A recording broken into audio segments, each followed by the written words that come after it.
Good morning students. हम operating system के अंदर हम प्रोसेस मैनेजमेंट पढ़ रहे थे, जिसमें नेक्स्ट टॉपिक है सीपीयू शेड्यूलिंग। देखिए, प्रोसेस मैनेजमेंट की रिक्वायरमेंट हमें इसलिए थी क्योंकि हम मल्टी प्रोग्रामिंग एनवायरनमेंट में वर्क कर रहे थे, जिसमें कि मल्टीपल प्रोसेसेस हमारे पास प्राइमरी मेमोरी में अवेलेबल है, रेडी क्यू के अंदर है, जहां से हम प्रोसेसेस को सेलेक्ट कर सकते हैं और उन्हें सीपीयू प्रोवाइड करा सकते हैं। सीपीयू के पास में मल्टीपल प्रोसेसेस अवेलेबल है, जहां से वो सिलेक्शन करेगा और एक के बाद एक प्रोसेसेस को एग्जीक्यूट कराएगा। इसलिए अब हमें प्रोसेस मैनेजमेंट करने की रिक्वायरमेंट है। तो यहाँ पर जब प्रोसेसर के पास में मल्टीपल प्रोसेसेस हैं, तो उसे फिर यहाँ सिलेक्शन करना पड़ता है कि वो किस प्रोसेस को पहले एग्जीक्यूट कराए और किस प्रोसेस को बाद में एग्जीक्यूट कराए। मल्टी प्रोग्रामिंग एनवायरनमेंट हम इसलिए यूज कर रहे हैं जिससे कि हम सीपीयू का मैक्सिमम यूटिलाइजेशन कर सकें, लेकिन साथ ही सीपीयू का मैक्सिमम यूटिलाइजेशन करने के लिए यहाँ पर प्रॉपर सिलेक्शन होना भी जरूरी है कि हम प्रॉपर सिलेक्शन करें कि किस प्रोसेस को हमें पहले एग्जीक्यूट कराना है, किस प्रोसेस को हमें बाद में एग्जीक्यूट कराना है। The CPU scheduling क्या हुआ? CPU scheduling is the basis of multi-programming operating system. Multi-programming operating system का basis क्या है? CPU scheduling. By switching the CPU among processes, the operating system can make the computer more productive. Multi-programming में हम क्या करते थे? हम processes के बीच में प्रोसेस सीपीयू को क्या करते थे? स्विच करते थे। कैसे?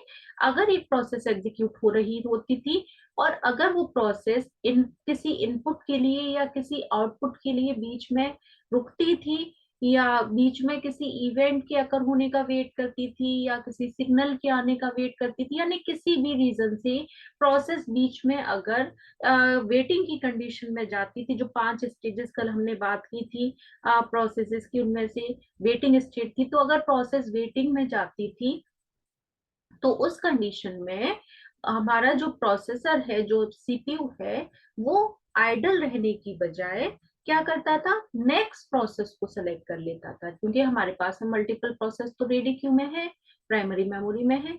तो आइडल रहने की बजाय, वेट करने की बजाय क्या करता था? नेक्स्ट प्रोसेस प्राइमरी मेमोरी में से ले लेता था और लेके उसको लेके एग्जीक्यूट कराना शुरू कर देता था। जब पहले वाली प्रोसेस जो कि वेटिंग में थी, अगर उसका इनपुट आउटपुट या जिस वजह से भी वो वेटिंग में गई थी, वो टास्क कंप्लीट हो जाता था, तो वापस से रेडी क्यू में आ जाती थी और वहां से फिर वो एग्जीक्यूट होना वापस से शुरू कर देती थी सीपीयू मिलने के बाद में। इससे क्या होता था? इस तरह से प्रोसेसेस के बीच में स्विच करने से क्या होता था? हमारे सीपीयू के पास में, प्रोसेसर के पास में हर वक्त काम रहता था, जिससे कि उसके आइडलनेस खत्म होने लगी और उसका यूटिलाइजेशन बढ़ गया। तो मल्टी प्रोग्रामिंग की वजह से हमारे सिस्टम मोर प्रोडक्टिव हो गए। तो the objective of multi programming is to have some process running at all the time to maximise CPU utilisation.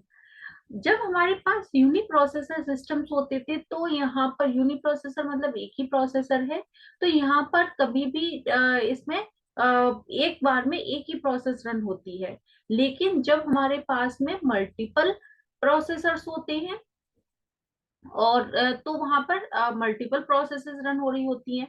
For a uniprocessor system there will never be more than one running process. एक बार में एक ही process running होगी।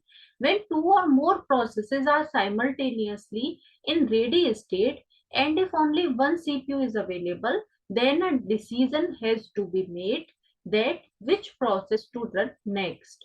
तो एक ही अगर हमारे पास में सीपीयू है, एक ही हमारे पास में प्रोसेसर है और मल्टीपल प्रोसेसेस हैं जो कि रेडी क्यू में अवेलेबल हैं, तो फिर वहां पर हमें डिसीजन लेना पड़ेगा कि किस प्रोसेस को पहले एग्जीक्यूट कराना है।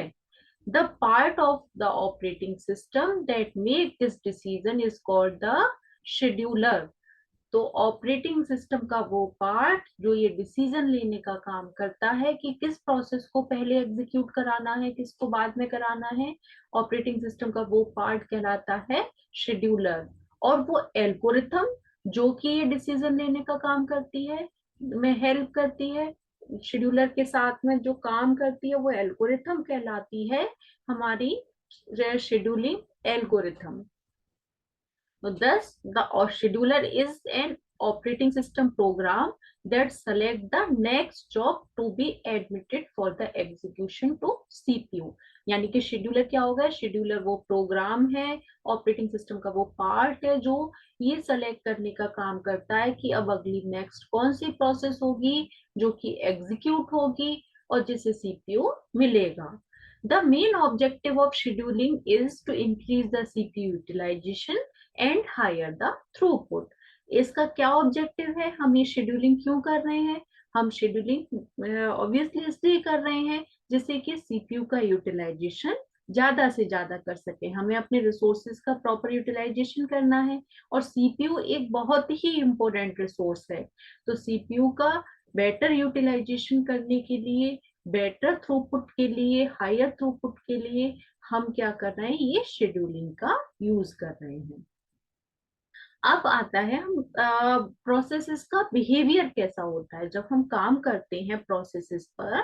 तो मल्टी प्रोग्रामिंग एनवायरनमेंट के अंदर प्रोसेस किस तरह से बिहेव करती हैं, कैसे काम करती हैं, इसके बेसिस पर इनको अलग अलग कैटेगरीज में डिवाइड किया जाता है. 2 कैटेगरीज हैं जिनमें इनको डिवाइड किया जाता है. In multiprogramming environment several processes are active for efficient utilisation of CPU. CPU का प्रॉपर यूटिलाइजेशन करने के लिए हमारे पास में different type of processes active होती हैं, काम कर रही होती हैं. We can broadly classify the processes in 2 categories. First is the input output bound processes and second is the CPU bound process. Input output bound process क्या होती है? इनपुट आउटपुट बाउंड प्रोसेस वो प्रोसेसेस होती हैं जो अपना ज्यादातर time input output करने में निकालती हैं और बहुत कम टाइम वो कंप्यूटेशन करती हैं. ऐसा नहीं है कि वो कंप्यूटेशन नहीं करती, कंप्यूटेशन करती हैं लेकिन बहुत कम कंप्यूटेशन करती हैं और ज्यादातर टाइम इनपुट आउटपुट करती हैं. उन प्रोसेसेस को हम रखते हैं इनपुट आउटपुट बाउंड प्रोसेसेस की कैटेगरी में. जैसे फॉर एग्जाम्पल पेन स्लिप की आप प्रिंटिंग निकाल रहे हैं, स्लिप है, पेरोल है जिसकी प्रिंट निकाल रहे हैं, तो आपने क्या किया? फाइल सेलेक्ट की जिसपे आपकी पेरोल दे रखी है सभी एम्प्लॉयज की और आपने प्रिंट कमांड दे दिया. तो पेरोल बनी हुई है, यहाँ पे आपको कोई प्रोसेसिंग नहीं करनी है, बनी हुई फाइल है, उस फाइल की आपने प्रिंट दे दी. आपके यहाँ 100 ऑफ एम्प्लॉयज हैं जिनका प्रिंट निकलेगा और फाइल का, पेरोल फाइल का. तो अब आपकी कौन सी डिवाइस ज्यादा यूज हो रही है? प्रिंटर यूज हो रहा है.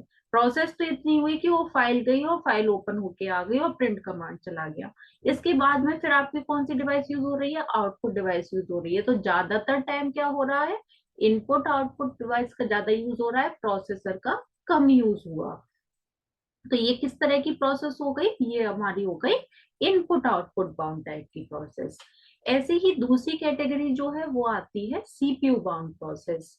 सीपीयू बाउंड प्रोसेस इसकी अपोजिट होती है. सीपीयू बाउंड प्रोसेस वो प्रोसेस होती है जो बहुत कम इनपुट आउटपुट करती है और ज्यादातर टाइम क्या करती है? कंप्यूटेशन का काम करती है, यानी हैवी कंप्यूटेशन करती है और बहुत कम इनपुट आउटपुट करती हैं. तो इनका ज्यादा, इनमें सीपीयू का टाइम ज्यादा लेती है और इनपुट आउटपुट का टाइम, इनपुट आउटपुट डिवाइसेस का यूटिलाइजेशन कम से कम करती हैं. जैसे कि कोई प्रोसेस है जो ज्यादातर प्रोसेसिंग का काम कर रही है और लास्ट में उसने एक छोटा सा आउटपुट जो है वो जनरेट कर दिया, दैट्स इट. तो इस तरह की प्रोसेसेस जो है वो आपकी सीपीयू बाउंड प्रोसेस में आएंगी. हमारी मल्टी प्रोग्रामिंग सिस्टम जो है वो इस तरह का डिजाइन होना चाहिए सिस्टम को बैलेंस रखने के लिए. सिस्टम इस तरह से डिजाइन होना चाहिए कि हमारे सिस्टम में इनपुट आउटपुट बाउंड और सीपीयू बाउंड दोनों तरह की प्रोसेसेस का प्रॉपर मिक्सअप हो. क्योंकि हमारे और ये रेस्पॉन्सिबिलिटी किसकी है? ये कौन सेलेक्ट करता है? शेड्यूलर. जो शेड्यूलर है उनका एक काम होता है कि वो दोनों तरह की प्रोसेसेस का प्रॉपर मिक्स जो है वो सेलेक्ट करें. क्योंकि हमारे सिस्टम में अगर सारी प्रोसेसेस कैसी हुई? इनपुट आउटपुट बाउंड टाइप की हो गई तो इसका नेगेटिव इफेक्ट क्या होगा? हमारी जो इनपुट आउटपुट डिवाइसेस हैं वो बहुत बिजी हो जाएंगी और जो हमारा प्रोसेसर है वो कैसा रह जाएगा? आइडल सिचुएशन में रहेगा, उसके पास कोई काम ही नहीं होगा करने के लिए. अगर उसका यूटिलाइजेशन प्रॉपर नहीं होगा और अगर हमारे सिस्टम में ज्यादातर प्रोसेस सीपीयू बाउंड टाइप की हो गई, इनपुट आउटपुट बाउंड टाइप की प्रोसेस कम है, तो क्या होगा, हमारी इनपुट आउटपुट डिवाइसेस का यूटिलाइजेशन नहीं होगा, वो फ्री रहेंगी, और हमारा प्रोसेसर जो है वो बहुत ज्यादा ओवरलोडेड हो जाएगा। तो कहने का मतलब ये है कि दोनों ही कंडीशन में सिस्टम का बैलेंस खराब होगा। तो हमारे सिस्टम को प्रॉपर बैलेंस रखने के लिए, प्रॉपर वर्किंग के लिए जरूरी है कि दोनों तरह की प्रोसेसेस का प्रॉपर मिक्सअप होना चाहिए। अब हमारे सिस्टम में शेड्यूलिंग में जब शेड्यूलिंग करते हैं तो हमारी जो प्रोसेसेस हैं वो अलग अलग क्यूज में लगती हैं, अलग अलग टाइम पर वेटिंग करती हैं। जैसे क्रिएट हुई, क्रिएट होने के बाद में जब प्रोसेस हमारी प्रोसेसर का वेट कर रही है, कभी वो इनपुट आउटपुट डिवाइस का वेट कर रही है, तो प्रोसेसेस अलग अलग समय पे, अलग अलग टाइम पर, अलग अलग तरह की क्यूज में लगती हैं, वेट करती हैं। तो उसके बेसिस पर शेड्यूलिंग क्यूज को सिस्टम में हम तीन टाइप्स में डिवाइड करते हैं। पहली क्यू जो होती है वो होती है job queue.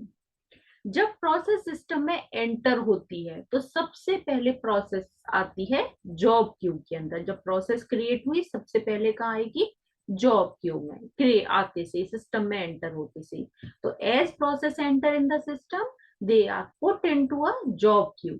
This queue consist of all processes in the system. जितनी भी प्रोसेसेस हैं सिस्टम में वो सब सबसे पहले कहाँ है, जॉब क्यू में। आफ्टर दैट, जब प्रोसेस क्रिएट हो गई, आ गई सिस्टम में, आ गई, आने के बाद में अब जैसे ही प्रोसेस फिर क्या कंप्लीट करती है कि अब उन्हें मेमोरी मिल जाए, स्पेस मिल जाए उन्हें मेमोरी में। तो जैसे ही प्राइमरी मेमोरी में स्पेस मिलता है प्रोसेस को, वो आ जाती है रेडी क्यू के अंदर। यानी अब उसे मेमोरी में स्पेस मिल चुका है, वो एग्जीक्यूशन के लिए तैयार है। जैसे ही सीपीयू मिलेगा वो एग्जीक्यूट होना शुरू कर देगी। तो जैसे ही प्रोसेस प्राइमरी मेमोरी में लोड हो जाती है वो आ जाती है रेडी क्यू के अंदर। तो the processes that are residing in main memory are ready and waiting to execute, kept in the ready queue. This queue is generally stored as linked list. Linked list की तरह से ये queue store होती है। Third जो आती है वो आती है हमारी device Q. This queue contain a list of processes waiting for input output device. जब प्रोसेस एग्जीक्यूट होती है प्रोसेसर पर, उसके बाद में प्रोसेस कई बार वेटिंग में जाती है, यानी वो कोई इनपुट के लिए वेट कर रही होती है या किसी आउटपुट के लिए वेट कर रही होती है। तो जिस डिवाइस से वो इनपुट के लिए या आउटपुट के लिए वेट कर रही है, वो उस डिवाइस की क्यू में जाके वेट करती है। तो उस डिवाइस की क्यू में वेट करती है तो उसे कहते हैं हम डिवाइस क्यू। हर इनपुट आउटपुट डिवाइस की अपनी खुद की अलग क्यू होती है। तो each input output device has its own device, तो सबकी सेपरेट क्यू है। प्रिंटर की अपनी अलग क्यू होगी, मॉनिटर की अपनी अलग क्यू होगी, प्लॉटर की अपनी अलग क्यू होगी। तो सभी डिवाइसेस की अपनी सेपरेट क्यू होती है जिस क्यू में जाके प्रोसेस वेट करती है। अगर और प्रोसेसेस आ रही हैं तो वो भी एक के पीछे एक जाके उसी में क्यू में वेट करती हैं, और जैसे जैसे डिवाइस फ्री होती जाती है उनको अलोकेट होती चली जाती है। A new process is initially put in the ready queue. जब नई प्रोसेस क्रिएट होती है सबसे पहले जॉब क्यू में से आती है, और कहाँ आती है सबसे पहले, लोड होने के बाद में रेडी क्यू में। It wait in the ready queue until it selected for the execution. ये रेडी क्यू में वेट करती है, कब तक वेट करती है, जब तक कि उसे वो उसे सीपीयू नहीं मिल जाता, उसे सेलेक्ट नहीं कर लिया जाता कि उसे सीपीयू मिल जाए एग्जीक्यूट होने के लिए। Once process is allocated the CPU, it executing। जैसे ही प्रोसेस को सीपीयू मिलता है वो एग्जीक्यूट करना शुरू कर देती है। One of the several event could occur. जैसे ही प्रोसेस को सीपीयू मिलता है और वो एग्जीक्यूट करती है, इनमें से कई सारे इवेंट्स हैं जो अकर हो सकते हैं। तो सबसे पहले प्रोसेस आई, हमें डायग्राम से ही समझते हैं इसको। सबसे पहले प्रोसेस क्रिएट हुई, तो सबसे पहले प्रोसेस जॉब क्यू में थी। सिस्टम में आते से प्रोसेस जॉब क्यू में थी, जहां से प्रोसेस को सिलेक्ट करके कहाँ लेके आया गया, रेडी क्यू में। यानी प्राइमरी मेमोरी में यहाँ पर प्रोसेस लोड हो चुकी है। रेडी क्यू में प्रोसेस वेट करती रही, किसका वेट किया उसने, सीपीयू मिलने का। यहाँ से जैसे ही शेड्यूलिंग हुई, सीपीयू शेड्यूलिंग हुई, और यहाँ से प्रोसेस को सिलेक्ट किया गया, और जैसे ही उसको यहाँ पर सीपीयू मिल गया, प्रोसेस ने एग्जीक्यूट करना शुरू कर दिया। प्रोसेस यहाँ पर एग्जीक्यूट हो रही है। जब प्रोसेस एग्जीक्यूट होती है तो इनमें से कोई भी इवेंट, 4 कंडीशंस हो सकती हैं। इन 4 में से कोई भी कंडीशन एग्जिस्ट हो सकती है। क्या क्या कंडीशंस हो सकती हैं? पहली चीज, प्रोसेस एग्जीक्यूट हो रही है और एग्जीक्यूट होने के बाद प्रोसेस टर्मिनेट हो जाए, काम कंप्लीट हो जाए उसका और वो टर्मिनेट हो जाए। पहला ऑप्शन था ये। दूसरा ऑप्शन, प्रोसेस किसी इनपुट आउटपुट के लिए रिक्वेस्ट करे, उसे कुछ इनपुट लेना है, कुछ आउटपुट देना है, वो उसके लिए रिक्वेस्ट करेगी। उस इनपुट आउटपुट डिवाइस की क्यू में जाके वेट करेगी उस इनपुट आउटपुट के होने का। इनपुट या आउटपुट जो भी कुछ होना है वो वर्क, टास्क जो है वो परफॉर्म होगा। और उसके बाद जैसे काम कंप्लीट होगा प्रोसेस वापस से आएगी और रेडी क्यू में आके अपना वेट करेगी अपने नंबर के आने, क्योंकि जितनी देर वो ये सारे काम कर रही थी इतनी देर में सीपीयू ने कोई दूसरी प्रोसेस लेके उसको एग्जीक्यूट कराना शुरू कर दिया था। तो उस प्रोसेस से सीपीयू जैसे ही फ्री होगा वो यहाँ से नेक्स्ट प्रोसेस को लेगा। तब तक क्या करेगी, वो प्रोसेस यहाँ पर वेट करेगी। तो ये इनपुट आउटपुट रिक्वेस्ट की, यहाँ पे वेट किया, इनपुट आउटपुट टास्क परफॉर्म हुई और आके प्रोसेस वापस से रेडी क्यू में आ गई। तो पहली टास्क तो थी प्रोसेस टर्मिनेट हो गई। दूसरी टास्क थी कि प्रोसेस ने इनपुट आउटपुट का वर्क किया। तीसरा ऑप्शन हो सकता है कि हम टाइम शेयरिंग सिस्टम में काम कर रहे हो। और अगर हम टाइम शेयरिंग सिस्टम में काम कर रहे हैं तो आपको मैंने बताया था स्टार्टिंग की क्लासेस में जब ऑपरेटिंग सिस्टम के टाइप्स बताए थे, तो बताया था कि टाइम शेयरिंग सिस्टम क्या होते हैं, जिनमें इक्वल इक्वल टाइम क्वांटम हर प्रोसेस को प्रोवाइड किया जाता है। यानी कि जैसे फॉर एग्जांपल हमने हर प्रोसेस को 10-10 मिली सेकेंड का टाइम दे रखा है, तो या तो उतने टाइम में प्रोसेस कंप्लीट हो जाएगी, और अगर वो कंप्लीट नहीं होती है तो जैसे ही टाइम स्लाइस एक्सपायर होगा उसका, वो प्रोसेस आके रेडी क्यू में पीछे आके लग जाएगी बचे हुए टाइम के साथ में, और फिर अपनी बारी का इंतजार करेगी। जैसे ही उसका नंबर आएगा वो एग्जीक्यूट होगी, या तो वो टर्मिनेट हो जाएगी या फिर वापस से आगे पीछे लग जाएगी। तो अगर टाइम शेयरिंग टाइप का सिस्टम है तो ऐसा पॉसिबल है कि प्रोसेस रेडी क्यू में थी, सीपीयू मिला, एग्जीक्यूट हुई और टाइम स्लाइस एक्सपायर हो गया। टाइम स्लाइस एक्सपायर हुआ, प्रोसेस आई, वापस से आके रेडी क्यू में आके पीछे लग गई और नेक्स्ट प्रोसेस को चांस मिल गया।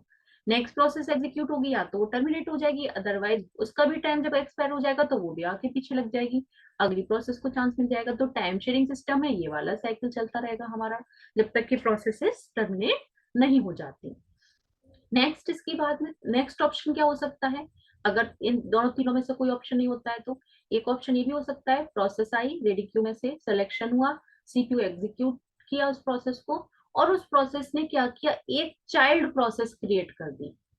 प्रोसेसेस कई बार कल की क्लास में ही बताया था, प्रोसेसेस हायरार्की वाला टॉपिक बताया था जिसमें मैंने आपको बताया था प्रोसेसेस अपनी चाइल्ड प्रोसेस भी क्रिएट कर सकती हैं।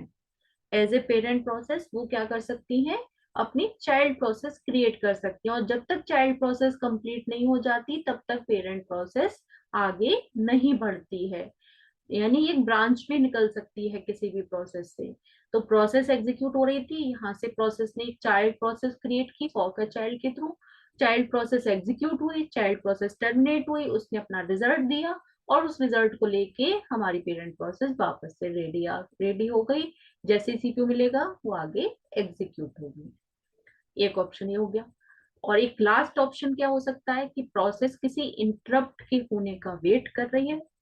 इंटरप्ट कोई भी कंडीशन हो सकती है जिसकी वजह से प्रोसेस रुकी है, प्रोसेस उसके होने का वेट कर रही है, वो इंटरप्ट जिस सिचुएशन का वो वेट कर रही थी वो अकर हो गई और प्रोसेस रेडी क्यू में आ गई और फिर से आगे बढ़ने का वेट कर रही है।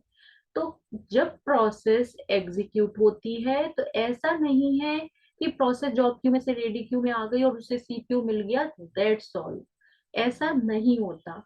जॉब क्यू यहाँ रेडी, ये सीपीयू मिलने के बाद में, रेडी क्यू में आने के बाद में, सीपीयू मिलने के बाद में भी ऐसा नहीं है कि प्रोसेस सबको सब चीजें मिल गई और वो कंप्लीट ही होगी। इनमें से कोई भी कंडीशन हो सकती है, इनमें से किसी भी वजह से प्रोसेस बार बार चल सकते हैं, किसी भी साइकिल में प्रोसेस जा सकती है। इसको हम बोलते हैं कि किसी भी क्यू में जाके प्रोसेस वेट कर सकती है। इसके बाद में अब नेक्स्ट टॉपिक हम लेते हैं, ये साइकिल हमारे चल सकते हैं जब तक चलेंगे जब तक कि प्रोसेस हमारी टर्मिनेट नहीं हो जाती। नेक्स्ट आते हैं हमारे टाइप्स ऑफ शेड्यूलर। शेड्यूलर देखिए हमने पढ़े थे, शेड्यूलर क्या होता है अभी हमने बात की थी। शेड्यूलर वो प्रोग्राम है, ऑपरेटिंग सिस्टम का वो पार्ट है जो ये डिसाइड करने का काम करता है कि कौन सी प्रोसेस पहले एग्जीक्यूट होगी, कौन सी प्रोसेस बाद में एग्जीक्यूट होगी। प्रोसेसर किस प्रोसेस को पहले मिलेगा, किस प्रोसेस को बाद में मिलेगा, ये डिसीजन लेने का जो काम है ऑपरेटिंग सिस्टम का, जो प्रोग्राम ये काम करता है, जो ऑपरेटिंग सिस्टम का पार्ट काम करता है, उसको हम कहते हैं शेड्यूलर। तो शेड्यूलर भी हमारे पास में तीन तरह के होते हैं। कौन कौन से? Long term scheduler, short term scheduler और medium term scheduler.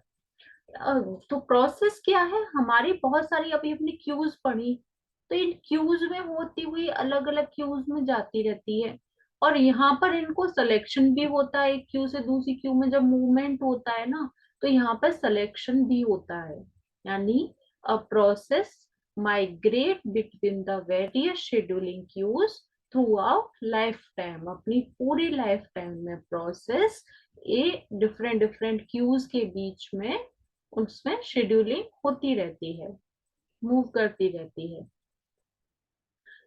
in some in some order the selection process is carried out by the respective scheduler। ये सिलेक्शन की जो प्रोसेस है ये कौन करता है? ये रेस्पेक्टिव शेड्यूलर करता है। There are three type of scheduler जो हम बात कर रहे थे। First is the long term scheduler. Long term scheduler जो होता है इसको हम जॉब शेड्यूलर भी बोलते हैं, इसे हम एडमिशन शेड्यूलर भी बोलते हैं। This scheduler determine which job will be submitted for immediate processing। यही शेड्यूलर सबसे पहले आता है और यह डिसाइड करने का काम करता है कि कौन सी जॉब है। जॉब या प्रोसेस एक ही बात है, कभी हम जॉब बोल रहे हैं या प्रोसेस बोल रहे हैं तो एक ही मतलब है इसका। कौन सी प्रोसेस, कौन सी जॉब यहाँ पर सबसे पहले सेलेक्ट की जाएगी प्रोसेसिंग के लिए। यानी कि रेडी क्यू में आप डाल रहे हो, यहाँ पर सेलेक्ट कर रहे हो प्रोसेस को, तो सबसे पहले जॉब क्यू में से तो सबसे पहले कौन सी प्रोसेस सेलेक्ट की जाएगी, सबमिट की जाएगी प्रोसेसिंग के लिए, रेडी क्यू में लेने के लिए। ये सिलेक्शन का काम हमारा करता है long term scheduler. This scheduler is called a long-term scheduler because the program reside in secondary storage device for a long term during its total execution। इसको लॉन्ग टर्म शेड्यूलर को लॉन्ग टर्म किस लिए कहते हैं? Long term इसलिए कहते हैं क्योंकि ये कहाँ से सिलेक्शन कर रहा है प्रोसेस का? सेकेंडरी स्टोरेज से, जॉब पूल में से सिलेक्ट कर रहा है प्रोसेस को, और कहाँ लेके आ रहा है? प्राइमरी मेमोरी में लेके आ रहा है। तो प्राइमरी मेमोरी में सेकेंडरी स्टोरेज से लेके कब लेके आएगा ये? इसलिए एक बार तो सारी प्रोसेस सेलेक्ट करके प्राइमरी मेमोरी में लोड कर दी। जब प्राइमरी मेमोरी में सफिशिएंट नंबर ऑफ प्रोसेसेस आ गई, इसके बाद में इस शेड्यूलर के पास में कोई काम नहीं है। ये लॉन्ग टाइम क्या करेगा? रेस्ट करेगा। ये कब वेकअप होगा, कब काम करना शुरू करेगा? जब कोई प्रोसेस टर्मिनेट होगी। अदरवाइज प्रोसेस रेडी क्यू में ही मूव करती रहेंगी, बार बार बार वेटिंग में से आएंगी, रेडी में आएंगी। अलग अलग इवेंट जो अपन ने क्यूज बनाई थी, अलग अलग क्यूज में से होती हुई बार बार कहाँ आ रही है? प्रोसेस रेडी क्यू में आ रही है। तो प्राइमरी मेमोरी में तो आती रहेंगी जाती रहेंगी प्रोसेसेस, लेकिन प्राइमरी मेमोरी में स्पेस कब होगा? स्पेस तब होगा जब कोई प्रोसेस टर्मिनेट होगी।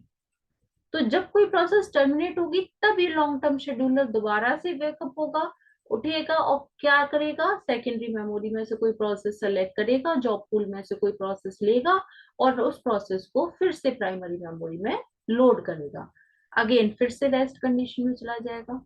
तो इसके अंदर, इसमें हम क्या कह रहे थे इस लॉन्ग टर्म शेड्यूलर को, कि इसमें इस प्रोग्राम के अंदर लॉन्ग टर्म शेड्यूलर को लॉन्ग टर्म इसलिए कहते हैं because the program reside in secondary storage device for a long term during the total execution. एक तो प्रोग्राम लॉन्ग टर्म के लिए सेकेंडरी स्टोरेज में है, इतनी देर एग्जीक्यूट नहीं हो रहा जितनी देर वो वहां पर रुक रहा है। Second thing, in memory these process belong to a ready queue। Long-term scheduler provide a good performance only by selecting appropriate combination of CPU bound and input output bound process। Long term scheduler क्या कर रहा है, इसमें से memory में से in process को select कर रहा है और रेडी क्यू के अंदर रेडी क्यू में लेके आ रहा है। तो रेडी क्यू में लेके तभी आएगा, जो मैंने आपको रीजन बताया, जब कोई प्रोसेस टर्मिनेट होगी, अदरवाइज इसकी रिक्वायरमेंट ही नहीं होगी। और इसका काम ये भी है कि जैसे मैंने आपको बताया था कि सिस्टम को बैलेंस रखने के लिए इनपुट आउटपुट बाउंड और सीपीयू बाउंड दोनों तरह की प्रोसेसेस का प्रॉपर मिक्सअप होना चाहिए। तो दोनों तरह की प्रोसेसेस जब का जो प्रॉपर मिक्सअप है, ये ले लेने का काम भी, ये प्रॉपर मिक्सअप रखने का काम भी किसका है, सीपीयू, इस शेड्यूलर का, लॉन्ग टर्म शेड्यूलर का ही है। तो प्रॉपर कॉम्बिनेशन रखिए वो सीपीयू बाउंड और इनपुट आउटपुट बाउंड प्रोसेसेस का। Long term scheduler execute much less frequently as compare to short term scheduler. जो मैंने आपको बताया, ये लेस फ्रीक्वेंटली एग्जीक्यूट होता है as compare to short term scheduler. Long term scheduler control the degree of multi-programming, the number of processes in memory. Degree of multi programming को भी control करने का वर्क करता है। डिग्री ऑफ मल्टी प्रोग्रामिंग हमारी stable रहती है अगर number of processes, average number of processes जो है टर्मिनेट उतनी ही होती है जितनी की हमारी नई प्रोसेसेस आ रही हैं। तो डिग्री ऑफ मल्टी प्रोग्रामिंग हमारी स्टेबल रहती है। यानी if the degree of multi programming is stable, then the average rate of process creation must be equal to average departure rate of the process leaving the system। जितनी process create हो रही है उतनी ही process हमारी system को छोड़ रही है। तो इसे कहते हैं डिग्री ऑफ मल्टी प्रोग्रामिंग, और ये क्या है, हमारी स्टेबल रहेगी। thus the long term scheduler is required to be invoked only when a process leave the system। ये मैंने आपको रीजन बताया था कि ये कब यूज हो रहा है, कब एग्जीक्यूट हो रहा है, ये वाला शेड्यूलर हमारा, ये तब एग्जीक्यूट हो रहा है जब हमारे सिस्टम में कोई भी प्रोसेस टर्मिनेट हो रही है, तभी ये एग्जीक्यूट हो रहा है, इन्वॉल्व हो रहा है। इसलिए इसको लॉन्ग टर्म शेड्यूलर भी कह रहे हैं। फिर सेकंड जो है वो आता है हमारा short term scheduler. Short term scheduler को हम सीपीयू शेड्यूलर भी कहते हैं। ये शेड्यूलर जो है, इसका काम क्या होता है, इसका काम रेडी क्यू में से प्रोसेस को सेलेक्ट करके सीपीयू प्रोवाइड कराना होता है प्रोसेसिंग के लिए। तो इसको शॉर्ट टर्म इसलिए कहते हैं क्योंकि ये बहुत फ्रीक्वेंटली एग्जीक्यूट होता है। जैसे लॉन्ग टर्म शेड्यूलर बहुत स्लो स्पीड से एग्जीक्यूट होता था, बहुत धीरे धीरे एग्जीक्यूशन के लिए काम में आता था, जब कोई प्रोसेस टर्मिनेट होती थी तभी ये एग्जीक्यूट होता था। इसके अंदर क्या है, इसमें इसे फ्रीक्वेंटली एग्जीक्यूट होना होता है क्योंकि इसका काम है रेडी क्यू में से प्रोसेस सेलेक्ट करके सीपीयू को देना। तो अगर कोई प्रोसेस टर्मिनेट हुई तो भी इसे नई प्रोसेस सेलेक्ट करके सीपीयू को देनी है, और अगर कोई प्रोसेस टर्मिनेट नहीं हुई, किसी क्यू में चली गई, तो भी इसे कोई प्रोसेस सेलेक्ट करके सीपीयू को तो देनी ही है। तो इसे तो हर कंडीशन में एग्जीक्यूट करना ही है। इसलिए ये बहुत फ्रीक्वेंटली एग्जीक्यूट होता है, बहुत कम टाइम के लिए आइडल होता है, ऑलमोस्ट एग्जीक्यूट करता रहता है। इसलिए इसको हम बोलते हैं शॉर्ट टर्म शेड्यूलर। तो इसको हम कैसे कहेंगे, it allocate processes belonging to the ready queue to CPU for immediate processing. It must select a new process for the processing quite frequently. बहुत फ्रीक्वेंटली इसको नई प्रोसेसेस सेलेक्ट कर करके सीपीयू को देनी होती हैं। thus the short term scheduler execute at least once in every 100 millisecond। हम इसे कह सकते हैं कि एक शॉर्ट टर्म शेड्यूलर एवरी 100 मिली सेकेंड में एटलीस्ट वंस तो एग्जीक्यूट होता ही है। तो आप देखिए कितना फ्रीक्वेंटली एग्जीक्यूट होता है ये। Its main objective is to maximise CPU utilisation. इसका मेन ऑब्जेक्टिव ही ये है कि इसे सीपीयू का यूटिलाइजेशन क्या करना है, मैक्सिमाइज करना है, बढ़ाना है। Because of the short duration of time between execution, the short term scheduler must be very fast. इसकी वजह से क्या है, शॉर्ट टर्म शेड्यूलर को हम क्या कहते हैं, शेड्यूलर को बहुत फास्ट होना चाहिए, इसके बीच में स्विचिंग का टाइम बहुत कम होता है ना, तो इसको शॉर्ट टर्म शेड्यूलर को बहुत फास्ट होना पड़ता है। अब थर्ड आता है हमारा medium term scheduler. Medium term scheduler जो है लास्ट शेड्यूलर है हमारा शेड्यूलिंग कैटेगरीज में। मीडियम टर्म शेड्यूलर को हम मेमोरी शेड्यूलर भी बोलते हैं। जब हम सिस्टम में प्रोसेसेस को एग्जीक्यूट कराते हैं, during the execution most of the processor require some input output operation. Processing के टाइम पर ज्यादातर प्रोसेसेस को बीच में इनपुट आउटपुट की रिक्वायरमेंट होती है, कुछ इनपुट लेना है कुछ आउटपुट देना है, इस तरह के ऑपरेशंस की रिक्वायरमेंट होती है। And in that case it may become suspended for input output operation. इस केस में क्या होता है, उन प्रोसेस को सस्पेंड कर दिया जाता है कि वो भी इनपुट आउटपुट ऑपरेशन करेंगी, उसके बाद ही वो एग्जीक्यूट करेंगी। After running a while, when a process has suspended, then it is beneficial to remove this process from main memory to hard disk to make space for other process. अब ये चीज सोची गई कि जो प्रोसेसेस थोड़ी देर execute हुई उसके बाद में वो सस्पेंड हो गई क्योंकि उन्हें इनपुट या आउटपुट लेना था। तो अगर ऐसा है और प्रोसेस को बीच में सस्पेंड हो गई है और वो वेट कर रही है मेमोरी के अंदर, प्राइमरी मेमोरी में इनपुट या आउटपुट के होने का, तो ऐसी कई प्रोसेसेस हो सकती हैं जो इनपुट आउटपुट होने का वेट कर रही है और सिर्फ वेटिंग में है, वो कोई काम नहीं कर रही है। तो उन्होंने मेमोरी का स्पेस अननेसेसरीली यूटिलाइज कर यूज कर रखा है, होल्ड कर रखा है उस स्पेस को।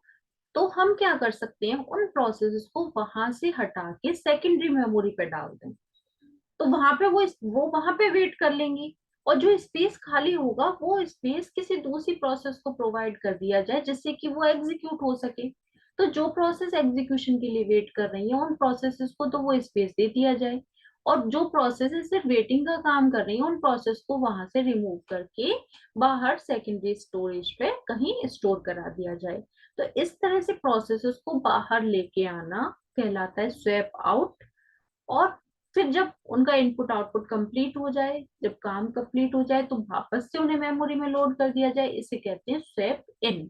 और ये पूरी प्रोसेस कहलाती है swapping.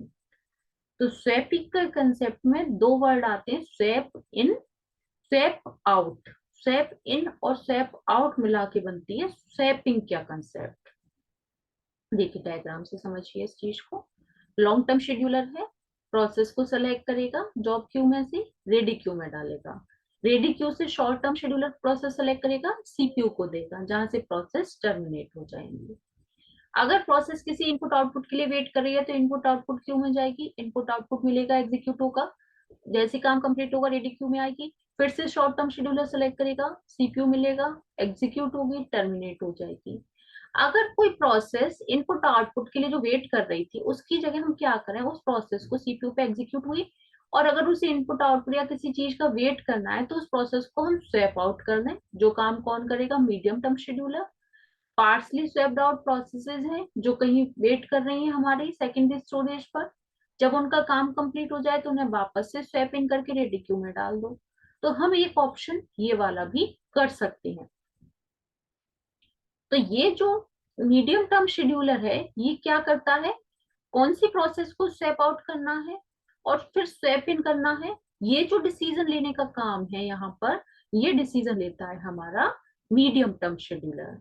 The process is swapped out and swapped in by medium term scheduler. यानी मेमोरी शेड्यूलर जो है इसका काम होता है इन प्रोसेसेस को स्वैप्ड आउट कराना और स्वैप्ड इन कराना, क्योंकि कई प्रोसेस ऐसी हो सकती हैं जो वेट कर रही हैं, अब उनमें से किस प्रोसेस को पहले स्वैप्ड आउट कराना है, या बहुत सी प्रोसेस ऐसी हो सकती हैं जो स्वैप्ड इन होने के लिए अब तैयार हो, तो उनमें से किसको पहले स्वैप्ड इन कराना है।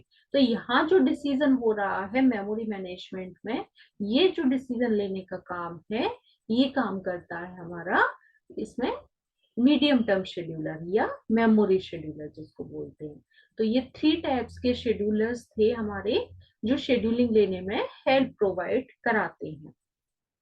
इसके आगे फिर हम शेड्यूलिंग एल्गोरिथम्स पढ़ेंगे, वो टेक्निक्स पढ़ेंगे जिन टेक्निक्स को ये शेड्यूलर्स यूज करते हैं, जो एल्गोरिथम से शेड्यूलर्स लगाते हैं, जिनकी हेल्प से हमें डिसीजंस ले पाते हैं कि कौन सी प्रोसेस को पहले एग्जीक्यूट कराना है सीपीयू के ऊपर, कौन सी प्रोसेस को बाद में एग्जीक्यूट कराना है सीपीयू पर। तो हम एक एक करके उन एल्गोरिथम्स को आगे की क्लास में डिस्कस करेंगे। Thank you.